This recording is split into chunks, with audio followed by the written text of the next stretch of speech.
Live and direct, ladies and gentlemen, welcome back to yet another episode of Monday Night Live, right here, right now. Of course, I'm here alongside Dr. Natalie Forrest. My name is Mo Rock, and I'm excited because this week we have a whole host and a whole myriad of folks that are coming in from all over the world to share their ideas on, of course, what leadership means for them, whether it's in life or in business. I mean, I'm pumped up. We have authors, we have entrepreneurs, we even have a wonderful actress who you may remember from some of your favorite TV shows here with us this week. And I'm just excited, Dr. Natalie Forrest, because every single week I believe that you need to do what's called the leadership checkup, which is the premise of this show. We want you to take 30 minutes, to take an hour, to take 90 minutes every single week to do a leadership checkup. Check up the same way that you go to a doctor or a dentist for a checkup, the same way that you go to, a chiropractor for a checkup or a therapist for a checkup. We want you to do a inward journey every week and do a leadership checkup. How are you leading financially, mentally, relationally, physically? What's happening in your life spiritually. And so I'm excited to delve into this week's subject matter. I'm curious, Dr. Natalie Forrest, what your thoughts are. And then we're going to plug an exciting upcoming event that we have not announced anywhere. And we're going to, premiere this event today. But how excited are you to talk about this subject matter with this eclectic group of people, Dr. Forrest? Well, I'm very excited, and I'm not just saying that, but this time we have a group of people that is not necessarily always in the limelight. These are real people, and we always talk to our virtual audience about, what are your issues? We're trying to always bring it home. There's our Pankaj, of course. Thank you, sir. We always try and bring it home to the real people versus, well, this person has been in the limelight, they're an overnight success. So this is really about the whole breadth of leadership. And I love what you just said, Mo, about the check-in. We're supposed to go to the dentist every 6 months, but if we don't check in on ourselves every week, I would even say every day, on how am I leading myself, and thereby how can I lead others? Do I want to lead others? And what am I leading on? Is there a specific age group? Is there a specific group of people? What do I want to lead on? Where's my passion? And I think our guests today are really, really going to exemplify how anybody can be a leader should they choose to do so. I agree with you. And I like how we have an eclectic group of folks, some that are accustomed to the limelight, some that are not. And that's what makes this week so unique. And before we get into opening up the floor for our guests, let's take a couple minutes, Dr. Natalie, for us, because what I know is something that many people may not know. And that's the last couple months, you and your team and under your discretion have been working very hard on a major project that I know you and the people at the Los Angeles Tribune are very passionate about. And of course, that is women's empowerment. Now, many people know that we have the International Women's Day, and Paula Fellingham, who of course runs the International Women's Day organization, is a strategic partner of ours. And consequently, there's also the Women's Empowerment Month that people have, but we believe that women's empowerment is an every minute, every hour, every day thing, which is why here at the Los Angeles Tribune, whether it's on a special day, special month or not, we will contribute and do everything we can to provide the platform and resources necessary to make that possible.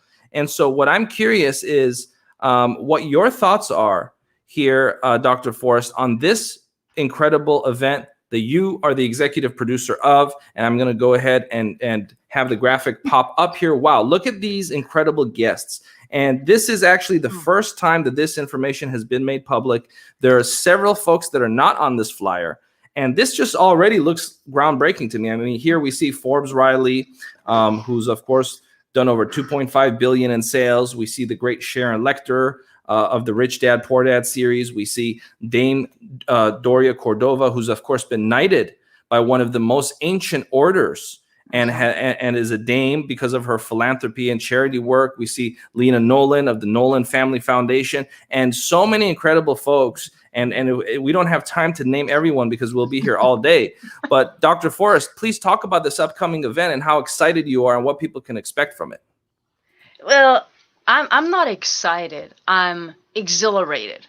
Wow. Because this event is going to be, and we're very focused. I mean, Sidetrack. We're very focused on making this for women by women. However, because of how many minds and hands it takes, of course, we have gentlemen helping us, supporting us, providing input and all of that. But the event itself is going to be for real women by real women on real women issues. So we're going to talk not just about how to build your business. We're going to talk about authenticity. We're going to talk about the pressures of a mompreneur, which can be very, very different. And yes, there are dadpreneurs, but we're going to focus on mompreneurs. We're going to have real conversations. We're going to have Lena Noland and, of course, Goldilocks and myself hosting.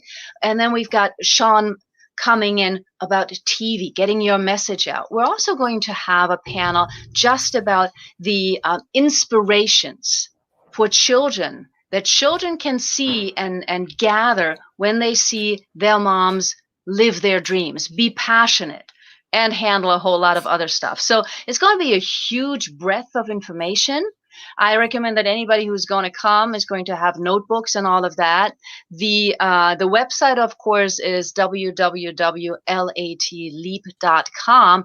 And if you priority register for this free event, free, complimentary, you don't pay for it. But if you register, you're actually eligible to receive a high amount of special gifts from all of our speakers, not just Dr. Paula Fellingham, Patty Farmer, Colleen Biggs, Lena, Shalini Vadera, who just democratized and made available to women the idea of investing. So be ready for a huge event. And yes, you did say it, Mo. We're adding a few extra surprises in the mix. Absolutely. And I'm just going to go out and say it. One of the surprises that is not on this flyer is, of course, Marie Diamond, who many of you know from the big film, The Secret. And if you guys remember, she was one of the contributors to that film, as well as the New York Times best-selling book. So I'm excited. I mean, it's just a pleasure and privilege for us to be able to do this and provide this platform for women's empowerment. And with that, I'm also double excited because we're about to roll in some of our guests. And one of our guests is, of course, the author of this book. Of course, he's become a regular here. He's become a regular contributor here at the LA Tribune, and that's Rex Steven Sykes. Now, I've said it before. I will say it again. In my opinion, this book is one of the top 5 greatest personal development books written of all time. I put this right up there with Think and Grow Rich. I put this right up there with The Secret. I put this right up there with Rich Dad Poor Dad, because this is a life-changing book. And if you buy this book and if you read it cover to cover, and if you're not happy, you have the Mo Rock guarantee. You message me, I'll give you your 15 or 20 bucks, whatever it was. You have my personal guarantee that this will change your life, and you can use this recording to hold me accountable to that. But you have to read it cover to cover. I'm going to quiz you. and with that, let's go ahead, Dr. Natalie Forrest, and bring in our special guests of the week. Wow, look at this unique, eclectic lineup. And with this, let's go ahead and get started. Of course, guys, this is going to be popcorn, rapid fire. I do hear a little bit of playback from one of you guys, so please go ahead and make sure you have headphones in. And we're gonna spend the next 30 minutes or so together, and we're gonna do rapid fire questions. The first question, of course, is a very simple one. And when you have a chance to speak, also go ahead and give a brief introduction for those that may not know who you are. But what comes up for you when you hear the word leadership in life and leadership in business? Let's go ahead and start with Miss Cleveland. Miss Cleveland, the floor is yours. Thank you, Mo. Hi, I'm Tanaya Cleveland. I'm an actor for over 20 years, based in Atlanta now. I was in LA for 16 years and have been on a number of TV shows. When I think about leadership, I think about something that begins with a commitment to being a certain kind of person in your own life and the ability to show up for others. And I think great leadership comes when you've gone through great challenges and found ways through those challenges that you can then share with others. And those are the first few things that come to mind. I look forward to sharing more as we go. Well, we appreciate that so much. And if you thought that she looks familiar, it's because she has had a remarkable career as an actress. And you know, you're not the only one that has had a remarkable career as an actor or actress. Of course, what few people may not know, or what few people know, Rex, because most of our audience knows you for this work, is you also sort of lived like a dual life. You know, you're kind of like a Batman type. You have Bruce Wayne, you have Batman. You have Rex Sykes, the incredible personal development author, trainer, seminar CEO, and you have Rex Sykes, the actor. And so with that, Rex, we want to hear your thoughts on what does it really mean to be a leader in life and in business, and share a little bit about your background in Hollywood for those that may not know. And you are muted, by the way, Rex, so go ahead and unmute. Wow, well, if that's an invitation to disaster, is to tell me to unmute and speak. But I'm happy to do so, and to be here with such esteemed We take colleagues. risks here at the Los Angeles Tribune. We take risks. Well, indeed. I am so thrilled to be here, and my acting career pales by comparison to your last speaker. I mean, geez, you know, she has done so much and is so visible and so wonderful. I'm proud to share a platform with her. But yeah, I was acting since I've been acting professionally since I was about 18 in the Screen Actors Guild, and I started acting when I was about 3, and I love it. I enjoy it, and it was one of 2 things that I wanted to do in my life was act and also be a mystic, and I somehow managed to do both and mystify myself and others all the time with my ineptitude as well as my. I can't hear anything. Is there? Can you hear us, Rex? Or are you? I do. Yeah, no, I do now. I wonderful, wonderful. Well, I just want to let all the guests here on the show know when you're talking, usually we're not going to talk. So I'm not surprised you couldn't hear anything. Rex, please go ahead, take the floor. Leadership in life and leadership in business, I think goes hand in hand. Obviously, I think you have to lead from the front. You have to be an example. You have to be clear about who you are, and your presence should be one of integrity.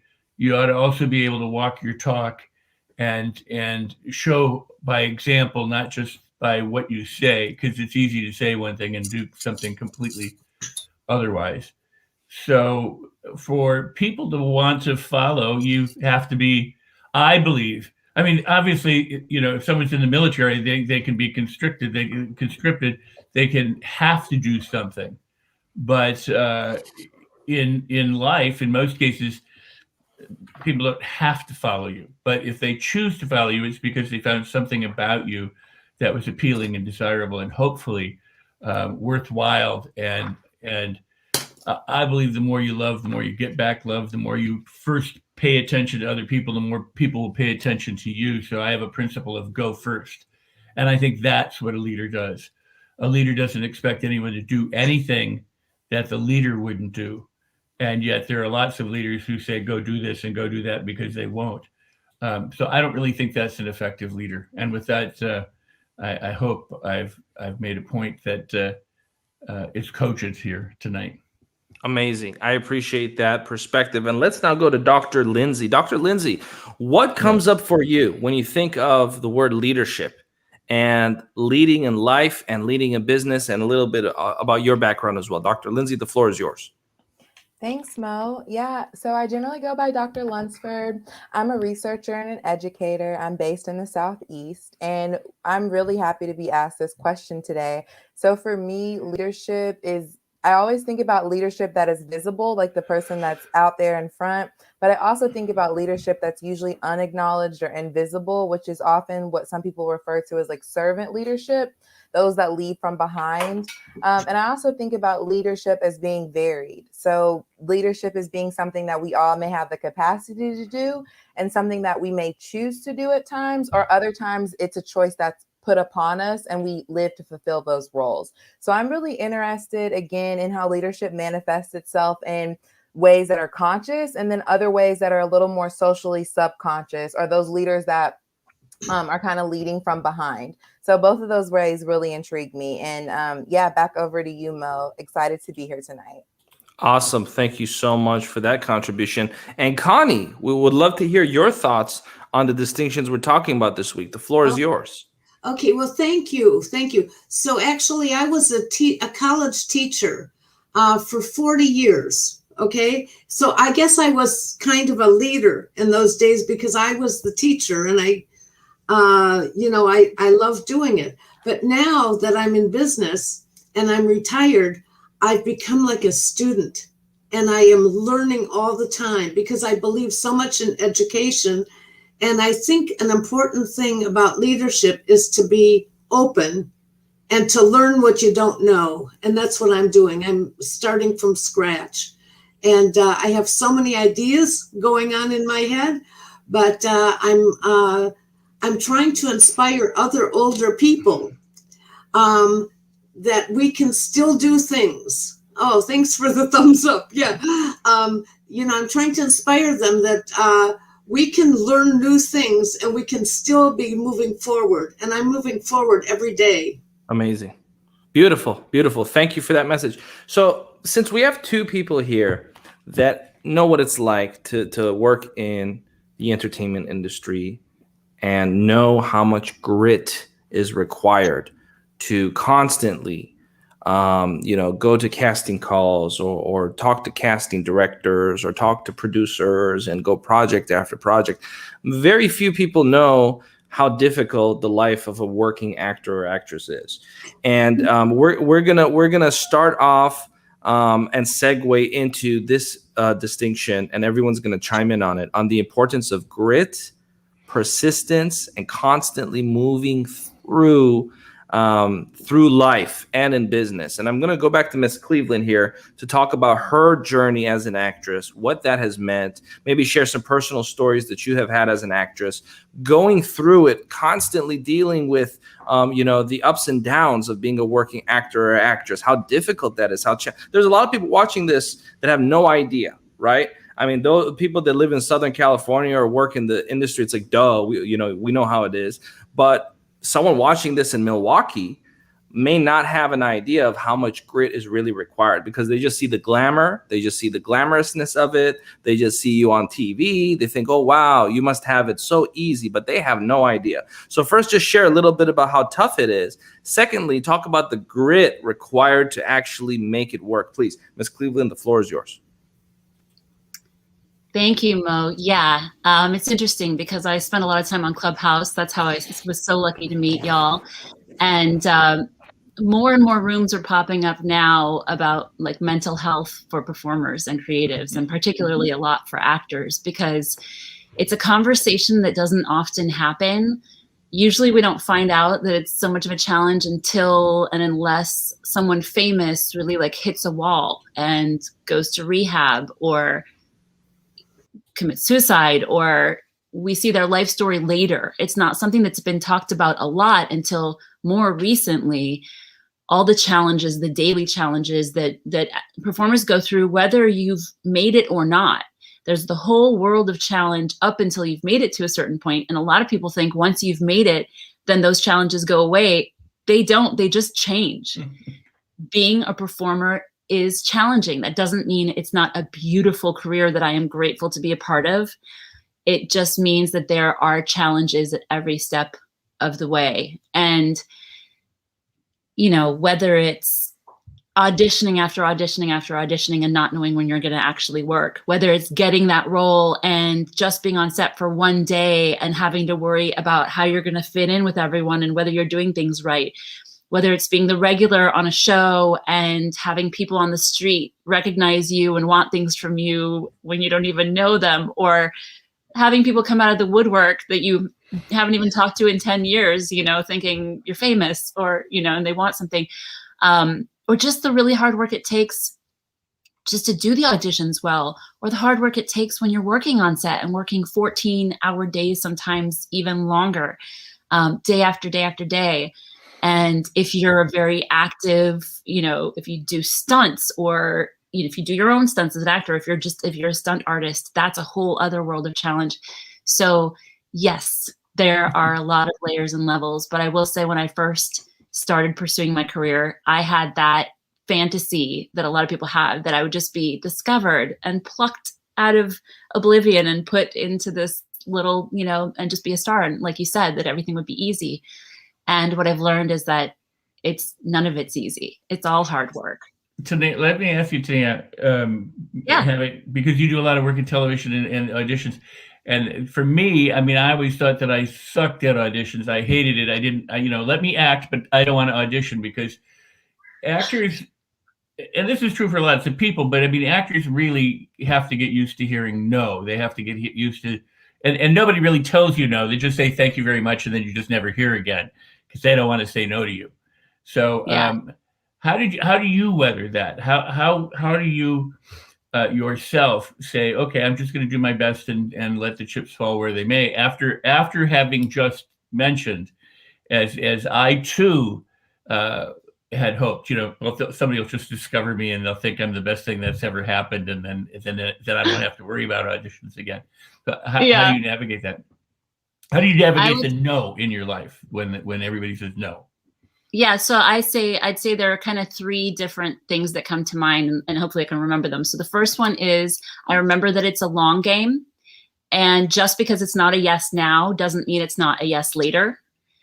I remember that casting is the reason you don't get chosen, there's so many reasons that have nothing to do with you.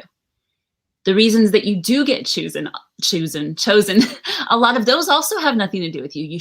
So I know that if I show up and I do the best job I can at that given moment, then the best thing I can do is just try to let it go and move forward. That's sometimes easier said than done. But the third part of it is, and it's kind of inside of the long game, I don't think of not getting a job as rejection or a no. I just think of it as not now, not this time, and I'm working towards something bigger. People talk about winning the room. You don't always win the role, but if you can win the room, then you'll have fans that will keep calling you back, whether that's the casting or the directors or the producers. And so you really got to be in it for the long game.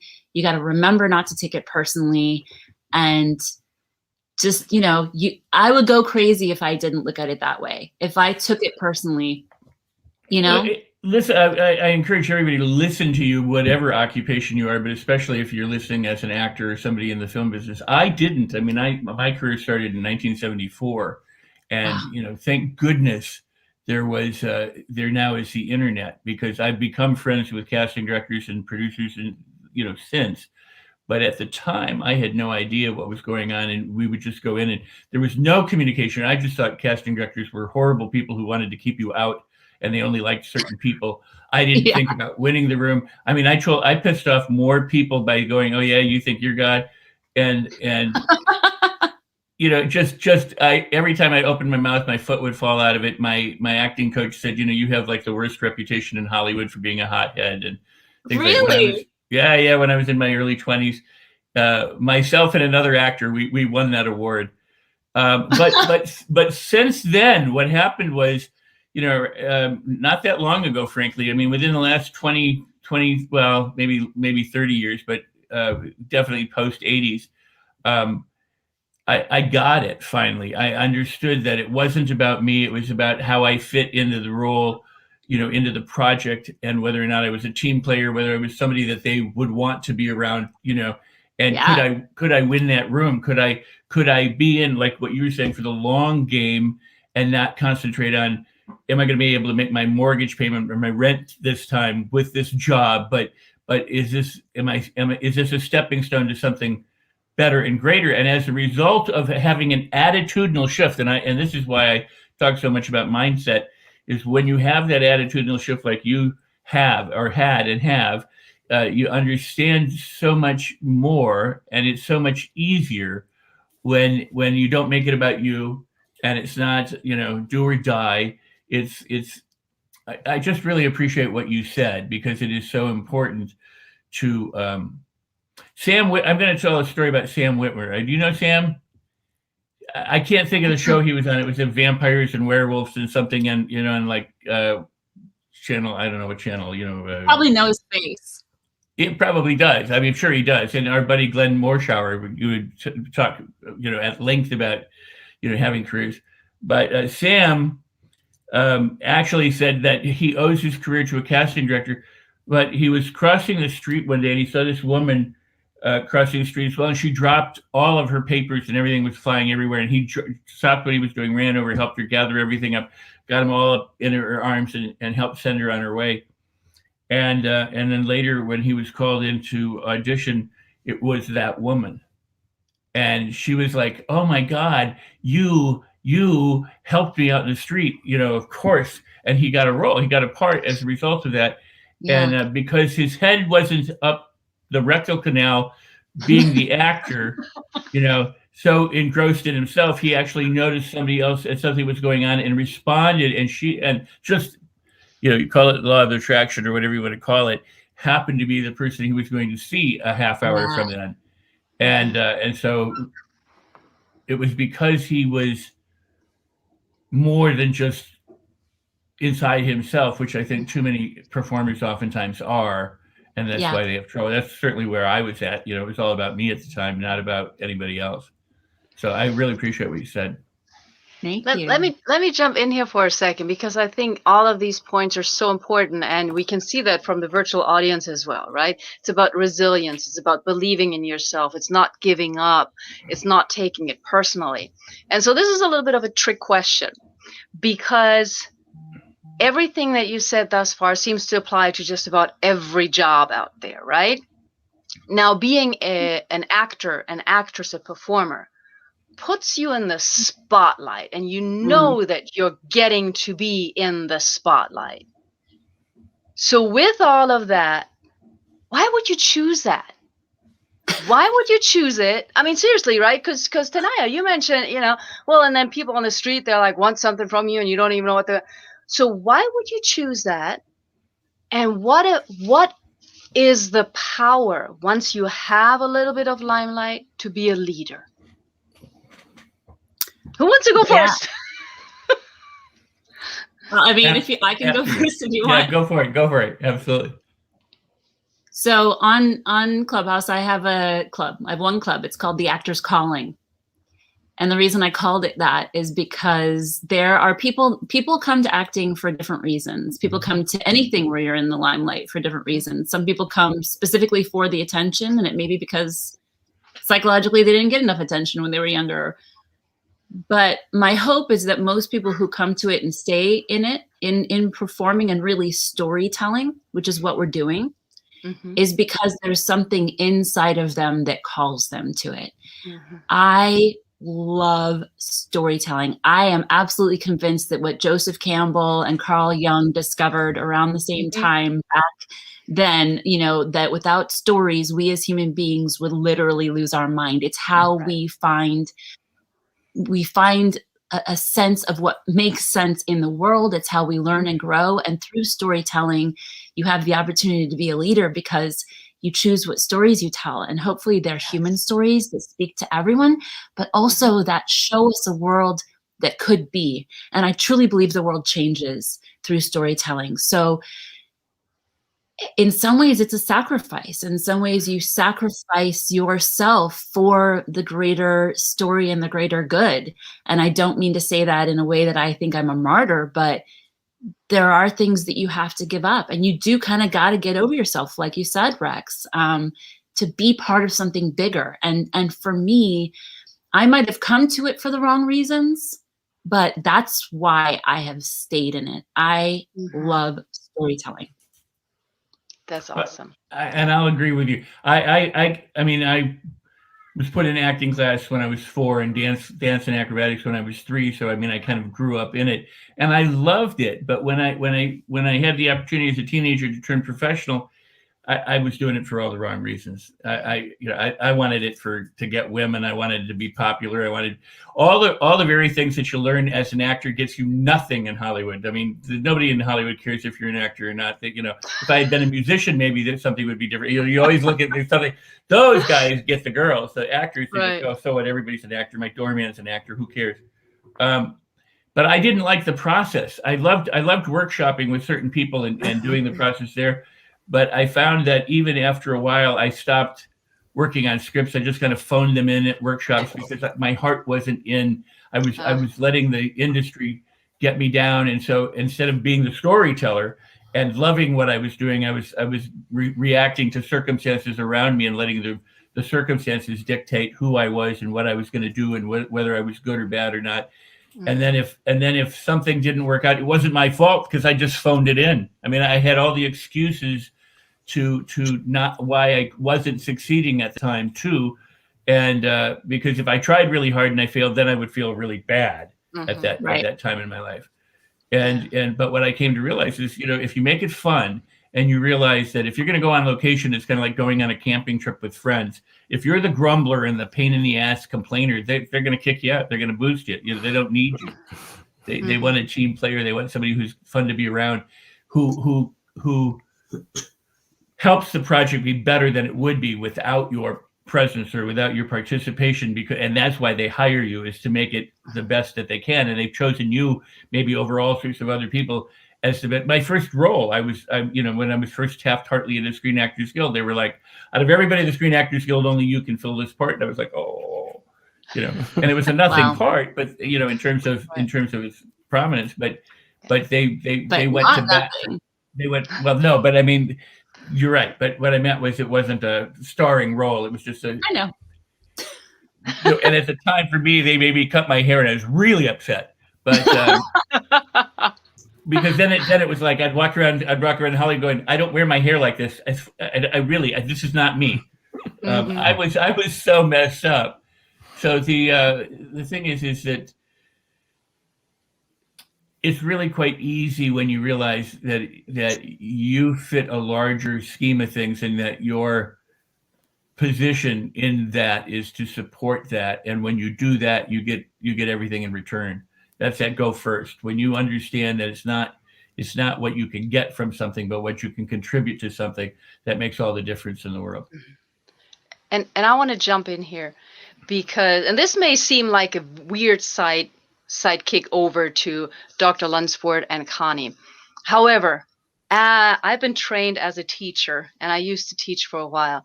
And teachers, sometimes we have to perform, right? We have to get the students to like something, to do something. And so we have to perform history, or we have to perform something. And we can't help everybody. Right. So and in that instance, what Rex and Tanaya, what both of you said is, don't take it personally. So in teaching, you're up front. You're the leader up front. You're trying to gather everybody as much as you can. Sometimes you have to tell stories too, Tanaya. Right? It's like, I mean, it all comes together, even though it's a very different room. But what do you think, Dr. Lindsay and Connie? How does this all fit when it comes to leadership, performance, storytelling? What are your thoughts on that? Okay, so this is Connie. So I'm going to just jump right in here because I was just so impressed what Tanaya and Rex were talking about, and getting no's and feeling rejection a lot. Because we all feel rejection. But I think the difference is when you're a leader, you take that rejection and you figure out how to twist it around. Like every no means, I think Tanaya said that, every no means, well, what can I do to make it into a yes? So I think leadership has to do with, we like challenges, because we can overcome any challenges. And I think that's what keeps us going. We don't just crawl under the rug. I'm retired. I could just sit in my rocking chair if I wanted to, but that's kind of boring for somebody who likes challenges. So I think that leadership is all about challenges and overcoming them. And one other thing that I think that we can do is like a child is filled with wonder. They don't know what they're supposed to do and what they're not supposed to do. And when we are working at a job, we can still have that wonder. And I think it gives us so many dimensions in our life when we can still have the wonder and the challenge. And that's what I believe makes a good leader. Wow. That's beautiful. Dr. Lindsay. Yeah. So, one thing I would like to add to that, and thank you for the things that have been shared. So on Clubhouse, one of the things that I've been doing leading in that space is looking for ways to educate outside of the traditional classroom. So you can definitely find me as Dr. Lunsford. And one of the things that we do on there is promote a show called Roasting Marshmallows, which is a diversity initiative that actually takes aim at the topic and the social construct of racism through analyzing it through the lens of whiteness. And so it's a roast, it's a comedic roast of whiteness, but not white people. And so in that space, we have to perform. We use researchers, we use educators, and we also use stand-up comedians, improv comedians. And it's been really, really interesting to be able to work with people from across the globe internationally. So usually when our project meetings, we're meeting in about 6 to 7 different time zones, all across the US, and then including international time zones. Right.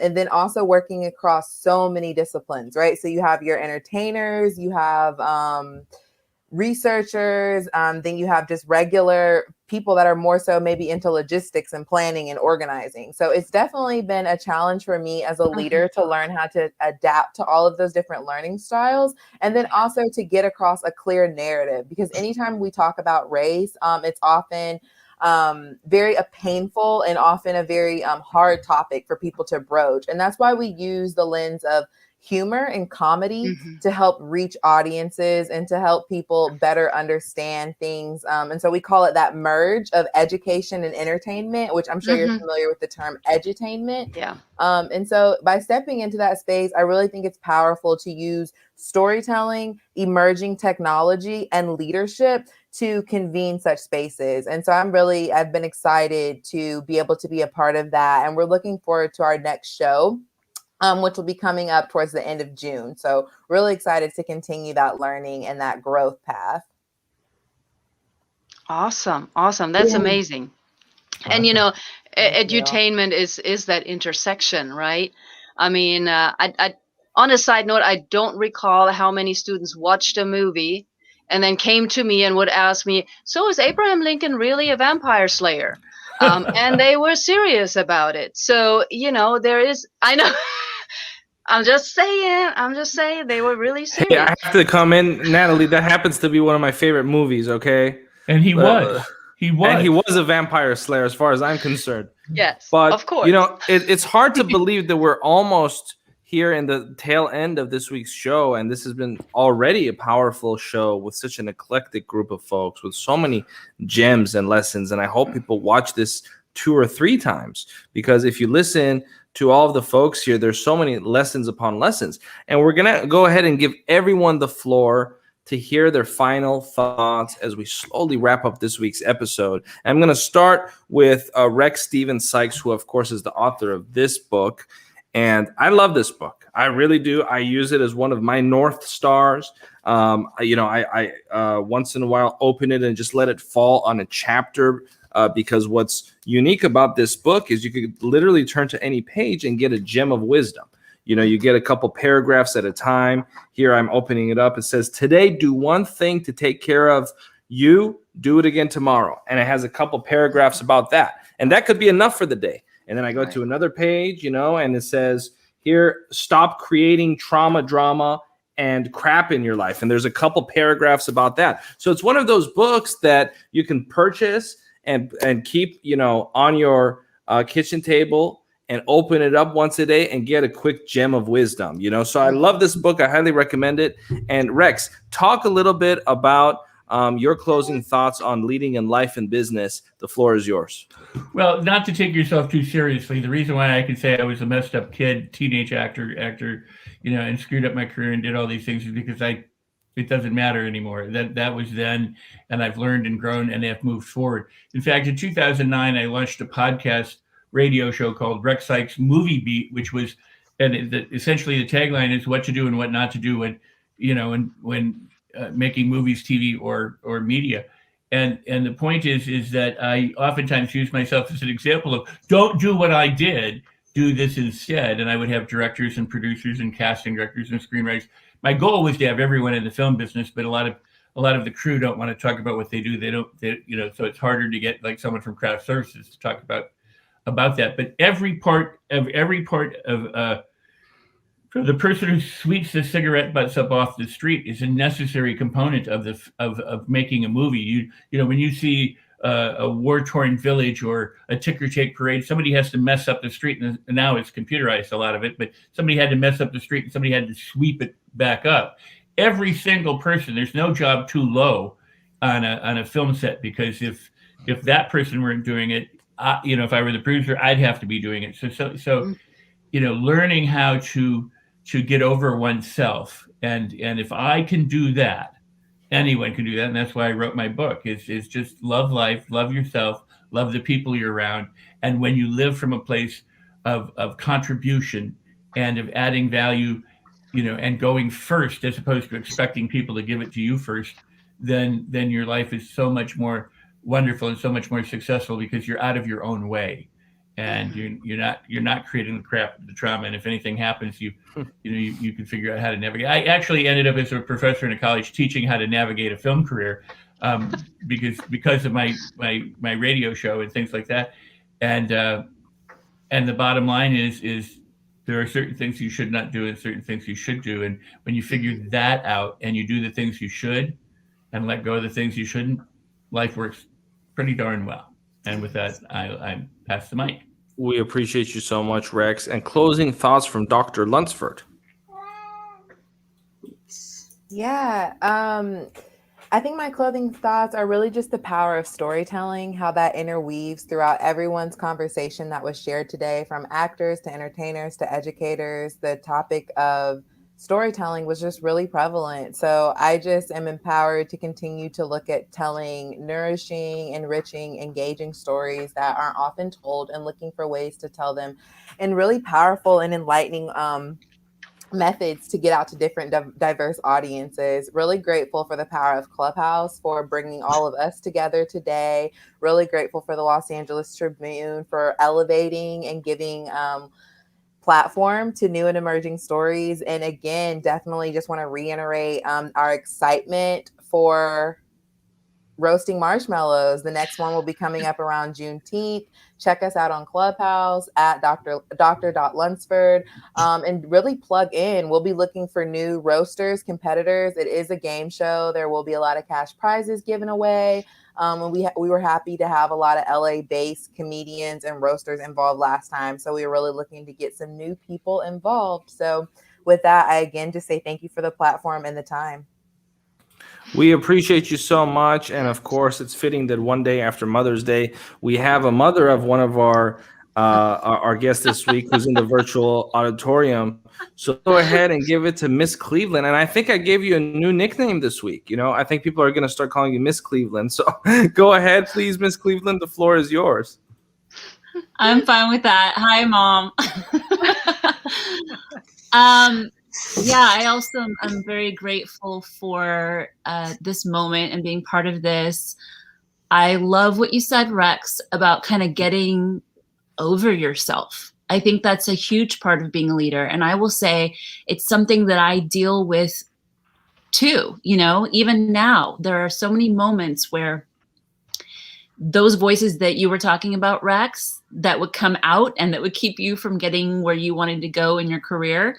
I still deal with some of those voices. They're still in there. And I have conversations with my friends about them. And I even have friends that I can let those voices out so they can have a voice. And then I can say, okay, now I'm going to choose not to listen to you. I think I have a little lint on my lip.